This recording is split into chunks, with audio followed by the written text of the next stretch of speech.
Hey, what's up everybody? Quick little video here, easy DIY job. We're going to be taking these bedside stands, these night tables, and we're going to be turning them into this. It's a simple paint job, however, we're also going to be referencing how you can fix a broken marble slab. You can see this particular nightstand has a pretty major break, and it's been like this for years. I'm not really sure quite how it happened. It clearly suffered a drop of some kind, but I will be referencing how you can fix this. I made a separate video on how you can do this.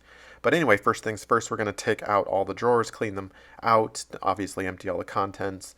And now the good news about this particular job, you don't have to sand anything down. The paint that we're going to be using, you can just apply right on top of the stain without any type of stain blocker or anything like that. I'll put a link in the description below for a specific type of paint. I highly recommend it. Again, it's going to save you a ton of time not having to sand anything.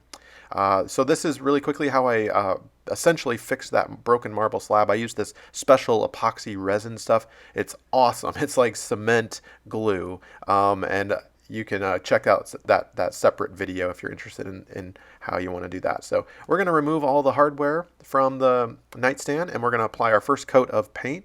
As you can see here, we're a little thin, so we're going to have to apply a second coat. In your situation, you might even have to apply a third. I don't know. You basically don't want to see any of the grain. Although I do like to see the contour of the wood. You can see right there, we've got 2 coats applied to this particular nightstand, and I'm pretty happy with that. So we're going to be putting together the hardware, putting that back on.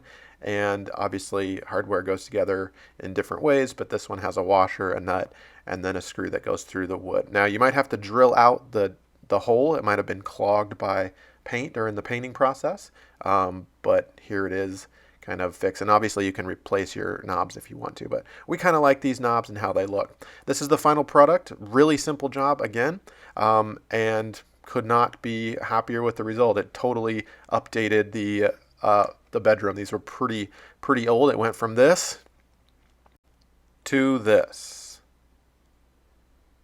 So again, not perfect, but a major upgrade. We're pretty happy. So hopefully this video has been helpful and inspired you to do something similar. If it has, do me a favor and click the subscribe button. I'd really appreciate it, and enjoy those new nightstands.